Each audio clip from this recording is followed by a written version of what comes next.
YK TV ప్రేక్షకులందరికీ శుభోదయం. దినదర్శిని కార్యక్రమానికి స్వాగతం.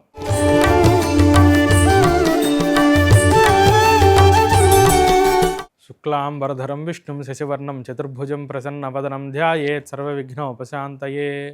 నమస్తే శారదే దేవి సరస్వతి మతిప్రదే రసత్వం మమ జిహ్వాగ్రే సర్వవిద్యా ప్రదా భవ. గురవే సర్వలోకానాం భిషజే భవరోగిణాం నిధయే సర్వవిద్యానాం దక్షిణామూర్తయే నమః. ఆరోగ్యం పద్మబంధుర్వితరతు నితరాం సంపదం శీతరశ్మి. భూలాభం భూమిపుత్ర సకలగుణయుతాం వాగ్విభూతిం చ సౌమ్యః. సౌభాగ్యం దేవమంత్రీరిభభయశమనం భార్గవశౌర్యమార్కిః. దీర్ఘాయుసైంహికేయః విపులతరైషః కేతురాచంద్రతారం. అరిష్టాని ప్రణశ్యంతు దురితాని భయాని చ. శాంతిరస్తు శుభం మేస్తు గ్రహాః కుర్వంతు మంగళం. ఇవాళ రోజున ఉన్నటువంటి పంచాంగ విశేషాంశాలు తెలుసుకుందాం. ఇవాళ డిసెంబర్ 4వ తారీఖు మార్గశిర మాసం శుక్లపక్షం చతుర్థి తిథి పగలు 8:38 మడుకు ఉన్నది. తదుపరి పూర్ణిమ తిథి రాత్రి తెల్లవారితే 4:44 మడుకు ఉన్నది. గురువారం కృత్తికా నక్షత్రం మధ్యాహ్నం 2:52 మడుకు ఉన్నది. శివయోగం మధ్యాహ్నం 12:31 వరకు. వాణిజ్యకరణం పగలు 8:38 వరకు. తదుపరి విష్టికరణం సాయంత్రం 6:41 వరకు ఉన్నది. మళ్ళీ తదుపరి భవకరణం రాత్రి తెల్లవారితే 4:44 మడుకు ఉన్నది. వర్జ్యం రాత్రి తెల్లవారితే 4:47 నుంచి 6:10 మడుకు. దుర్ముహూర్తం ఉదయం 10:07 నుంచి 10:51 వరకు. పునః రెండవ దుర్ముహూర్తం మనకి మధ్యాహ్నం 2:33 నుంచి 3:17 మడుకు ఉన్నది. అమృత ఘడియలు మధ్యాహ్నం 12:47 నుంచి 2:10 మడుకు. విజయవాడ ప్రాంతానికి సూర్యోదయం 6:26, సూర్యాస్తమయం 5:30. చంద్రోదయం సాయంత్రం 4:55. చంద్ర అస్తమయం ఇవాళ రోజున లేదు, పౌర్ణమి తిథి అవటం చేత.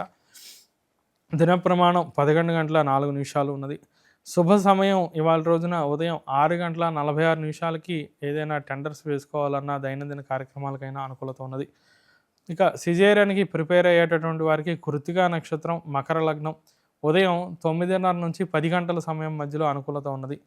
పర్వదినాలు గమనిస్తే ఇవాళ చంద్రపూజ, అట్లాగే సువర్ణ లవణ దానం, గురు పూర్ణిమ, నోములకు పూర్ణిమ, అనధ్యయనం, అట్లాగే అన్వాదానం కూడా ఇవాళ రోజున ఉన్నది. ఈ గురు పూర్ణిమ యొక్క విశేషం ఏమిటంటే గురువారం రోజు పూర్ణిమ కలిసి వస్తే కనుక అది విశేషమైనటువంటి పర్వదినం అన్నమాట. ఆ రోజు ఇష్టదైవారాధన లేదా గురు సంబంధమైనటువంటి దైవారాధన చేయటం వల్ల మంచి సత్ఫలితాలు కలుగుతాయి. గురువు యొక్క అనుగ్రహం వల్ల సన్మార్గంలో మనం ఎలా ప్రయాణించాలి అంటే ఒక డైరెక్షన్ లేనప్పుడు జీవితంలో కెరీర్లో అయినా సరే, విద్యలో అయినా సరే, లేదా వ్యాపారంలో, పర్సనల్ లైఫ్లో దేంట్లో అయినా సరే ఒక సరైనటువంటి ఒక మార్గాన్ని మనకి లభించడానికి ఇవాళ రోజున గురువు ఆరాధన చేయడం వల్ల మంచి సత్ఫలితాలు కలుగుతూ ఉంటాయి. ఇవాళ రోజున గోచారం గమనిద్దాం.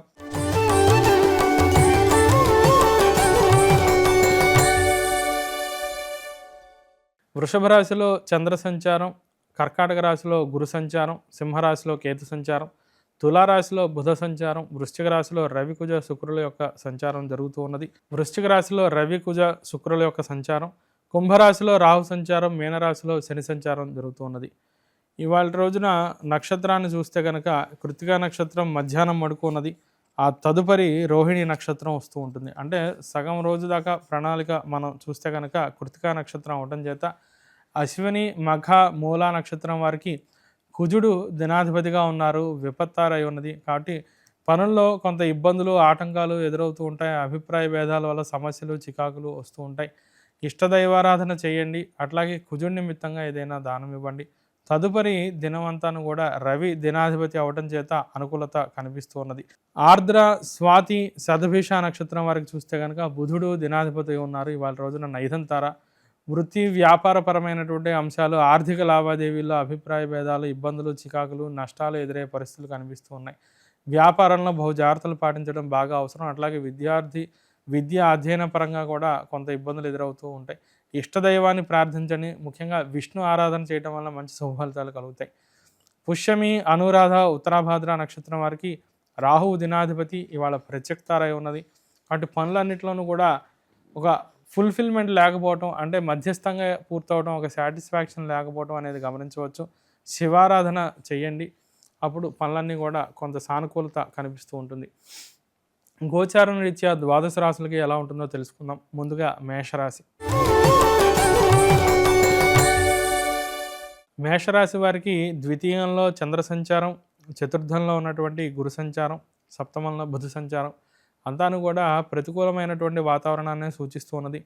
ఉద్యోగ, వ్యాపార, ఆర్థిక విషయాలన్నింటిలోనూ కూడా బహు జాగ్రత్త అనేది అవసరం.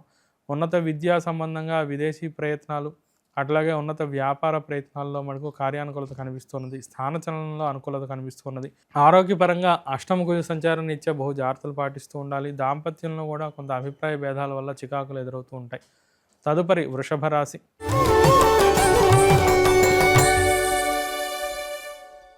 వృషభ రాశి వారికి జన్మంలో ఉన్నటువంటి చంద్ర సంచార దృష్ట్యా శశి జన్మని అన్నప్రవరసేనాచ్ఛాదనకర, మంచి సుఖభోజనం, విందు వినోదాది కార్యక్రమాల్లో పాల్గొనడం, కుటుంబ సమేతంగా సమయాన్ని సద్వినియోగం చేసుకుంటూ ఉండటం, భవిష్యత్తుకే మంచి ప్రణాళికలు వేసుకుంటూ ఉండటం, వ్యాపార లావాదేవీలు అన్నీ కూడా చాలా అనుకూలంగా ఉంటూ ఉంటాయి. అయితే పార్ట్నర్స్తో మటుకు జాగ్రత్తగా వ్యవహరిస్తూ ఉండాలి. దాంపత్య జీవితంలో కొంత ఇబ్బందులు ఎదురైనప్పటికీ కూడా చంద్రుడి యొక్క సంచారం అనుకూలంగా ఉండటం చేత ప్రశాంతంగా వాటిలన్నింటినీ కూడా పరిష్కరిస్తూ ఉంటారు. దశమంలో రాహు సంచారం, లాభంలో ఉన్నటువంటి శని సంచారం దృష్ట్యా వృత్తిలో మంచి మార్పులు చోటు చేసుకుంటూ ఉంటాయి. భవిష్యత్తుగా మంచి కార్యాచరణ కూడా ప్రారంభిస్తారు. తదుపరి మిథున రాశి.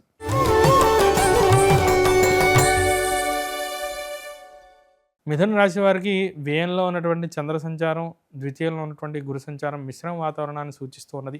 ఇక్కడ రవి, కుజ, గురులు అనుకూలత చేత పనులన్నీ కూడా పట్టుదలతో పూర్తి చేస్తూ ఉంటారు. అయితే కొన్ని విషయాల్లో మనకు ఆవేశపూరితంగా తప్పుడు నిర్ణయాలు తీసుకోవడం వల్ల పశ్చాత్తాపడటం అనేది జరుగుతుంది. వ్యాపార లావాదేవీలు అన్నీ బాగుంటాయి. ఉద్యోగ, వ్యాపార ప్రయత్నాల్లో కూడా కార్యానుకూలత కనిపిస్తున్నది. ముఖ్యంగా ప్రభుత్వ ఉద్యోగ ప్రయత్నాలు, ప్రభుత్వ సంబంధిత, కాంట్రాక్ట్ సంబంధిత కార్యక్రమాలు, లావాదేవీలు అన్నిటికీ కూడా అనుకూలత కనిపిస్తుంది. రుణ, రోగ, శత్రుబాధల నుంచి బయటపడతారు. కోర్టు వ్యవహారాదుల్లో కూడా అనుకూలత కనిపిస్తుంది. తదుపరి కర్కాటక రాశి.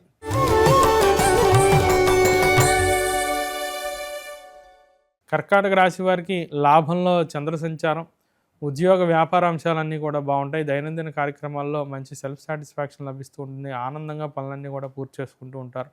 ద్వితీయంలో కేతు సంచారం దృష్ట్యా మితభాషణ అనేది బాగా అవసరం.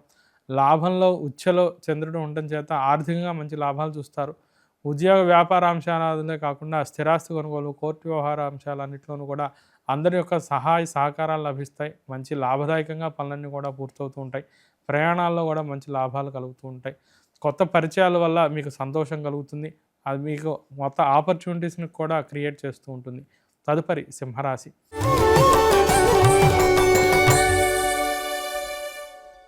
సింహరాశి వారికి దశమంలో ఉన్నటువంటి చంద్ర సంచారం, ఉద్యోగంలో, వ్యాపారంలో మీకంటూ ఎదురు లేకుండా అందరి యొక్క సహకారంతో పనులు పూర్తి చేసుకుంటూ ఉంటారు.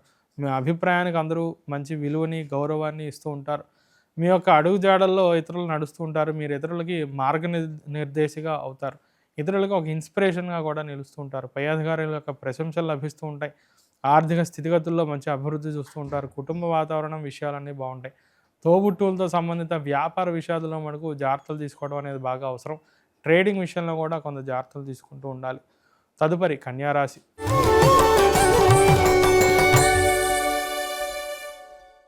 కన్యారాశి వారికి భాగ్యంలో చంద్ర సంచారం, లాభంలో ఉన్నటువంటి గురు సంచారం ఇచ్చే మిశ్రమ వాతావరణం అనేది గోచరిస్తూ ఉన్నది. బంధువర్గం నుండి కొన్ని సమస్యలు ఎదురవుతూ ఉంటాయి. అది మీకు ఇబ్బందిని కలిగిస్తూ ఉంటుంది. ఆర్థిక విషయాలు అన్నీ లాభదాయకంగానే ఉంటూ ఉన్నాయి. వృత్తి, ఉద్యోగ, వ్యాపార సంబంధిత విషయాలు బాగుంటాయి. కోర్టు వ్యవహారాలు, రుణ సంబంధ వ్యవహారాలు అన్నింటిలోనూ కూడా అనుకూలత కనిపిస్తూ ఉన్నది. ఆరోగ్యం బాగుంటుంది. తదుపరి తులారాశి.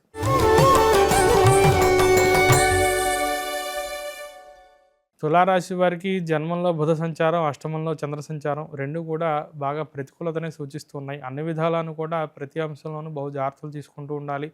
ఉద్యోగ, వ్యాపార అంశాలే కానివ్వండి, ఆర్థిక లావాదేవీలే కానివ్వండి, స్థిరాస్తి కొనుగోలు విషయాలైనా కానివ్వండి, ఆవేశపూరితంగా ఏమాత్రం తొందరపడి నిర్ణయాలు తీసుకోకూడదు. పెద్దల్ని సంప్రదించండి, అనుభవజ్ఞులను సంప్రదించండి. అన్నీ మీకే తెలుసు అనేటటువంటి మొండి వైఖరి కాకుండా మీరు ఉన్నటువంటి రంగంలో లేదా ప్రవేశిద్దాం అనుకునేటటువంటి రంగంలో అనుభవజ్ఞులు ఎవరు, పెద్దలు ఎవరు, వారి యొక్క సలహాలు తీసుకుని ముందుకు వెళ్ళడం వల్ల మంచి అనుకూలత కనిపిస్తున్నది. తదుపరి వృశ్చిక రాశి.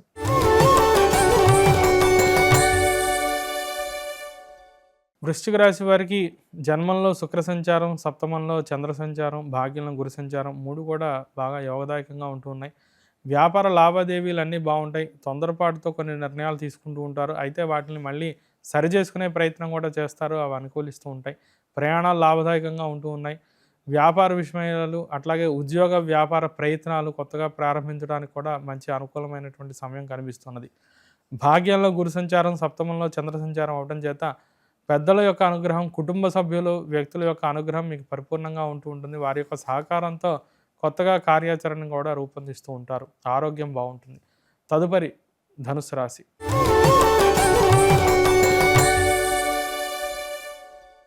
ధనుసు రాశి వారికి షష్టంలో ఉన్నటువంటి చంద్ర సంచారం రీత్యా రుణ రోగ సమస్యల నుండి బయటపడుతూ ఉంటారు. ఆరోగ్యానికి మంచి ఔషధం లభిస్తూ ఉంటుంది. సరిగ్గా మీ వ్యాధి డయాగ్నోజ్ అవ్వటం, మంచి మెడిసిన్ లభించడం అనేది జరుగుతుంది. అదే రీతిగా ఈ రుణ బాధల నుంచి కూడా ఉపశమనం కలుగుతుంది. రుణాలు ఎలా తీర్చాలని ఒక ప్రణాళిక వేసుకోవటం, అప్పుల బాధల నుంచి తప్పించుకోవడానికి మనం లాభాలను ఎలా పెంచుకోవాలి, అలాగే ఖర్చుని ఎలా నియంత్రించుకోవాలి. ఎందుకంటే వ్యయంలో రవి సంచారం వల్ల కొంత ఆధ్యాత్మిక చింతన, పనులు కూడా త్రికరణ శుద్ధిగా చేయటం, సమయానికి చేయడం, డిలేస్, పోస్ట్‌పోన్‌మెంట్ లేకుండా అనేటువంటి భావజాలం మీలో బాగా పెరుగుతూ ఉంటుంది. పట్టుదల కూడా బాగా పెరుగుతూ ఉంటుంది. తదుపరి మకర రాశి.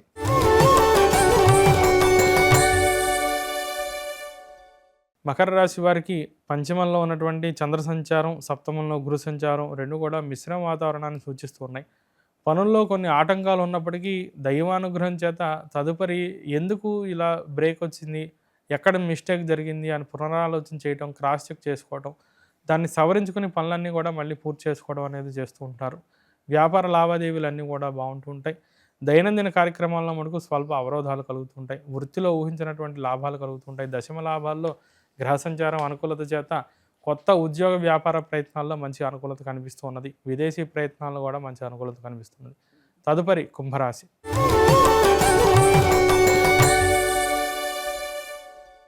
కుంభరాశి వారికి చతుర్థంలో ఉన్నటువంటి చంద్ర సంచారం వల్ల ఏ పని చేయాలన్నా కూడా ఒక నిర్ణయం సరిగ్గా తీసుకోలేకపోవటం, ఒక నిలకడ లేకపోవటం, ఒక సందిగ్ధావస్థ, అంటే ఒక డైలమాలో ఉంటూ ఉంటారు. ఎవరి మాట వినాలి, లేదా ఏ పని చేయాలి, ఇప్పుడు చేసే పని కరెక్టా కాదా, ఆ డైలమాలోనే ఉంటూ టైం బాగా వృధా అయిపోతూ ఉండటం, ఒక నిర్ణయం తీసుకోలేకపోవటం అనేది గమనించవచ్చు. షష్టంలో గురు సంచారం కూడా ప్రతికూలంగా ఉండడం చేత ప్రతి విషయాన్ని కూడా జాగ్రత్తగా వ్యవహరిస్తూ ఉండాలి. అయితే దశమంలో రవి, కుజ, శుక్రులు యోగం చేత పట్టుదలతో ముందుకు వెళ్తూ ఉంటారు. ఎన్ని ఆటంకాలు, అవరోధాలు వచ్చినా సరే పట్టుదలతో మనం ఎలా సాధించాలి అనే ఒక డెడికేషన్, ఒక విల్ పవర్ బాగా మీలో పెరుగుతూ ఉంటుంది. అది ఒక క్రమశిక్షణకు కూడా మీకు ఉపయోగపడుతుంది. ఆరోగ్యం బాగుంటుంది. బంధువర్గంతో మనకు కొంత జాగ్రత్తగా వ్యవహరిస్తూ ఉండాలి. తదుపరి మీనరాశి.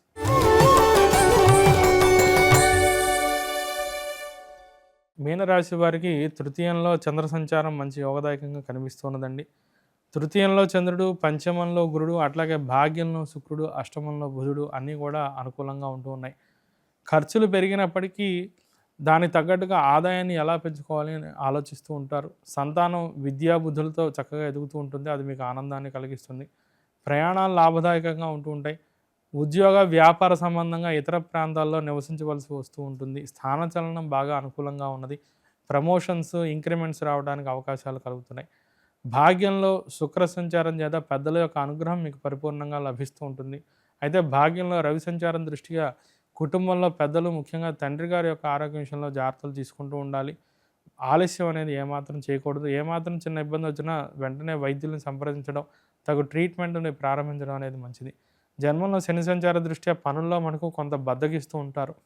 ఆ ఆలస్యాన్ని తగ్గించుకుని ముందడుగు వేస్తూ ఉంటే కనుక విజయవంతంగా పనులన్నీ పూర్తి చేసుకోగలుగుతూ ఉంటారు. మళ్ళీ తిరిగి రేపటి దినదర్శిని కార్యక్రమంలో కలుసుకుందాం. అంత మటుకు సెలవు. స్వస్తి ప్రజాభ్యః పరిపాలయంతాం న్యాయేన మార్గేణ మహిం మహిషాః. గోబ్రాహ్మణేభ్యः శుభమస్తు నిత్యం. లోకాः సమస్తాः సుఖినో భవంతు. హరి ఓం తత్సత్.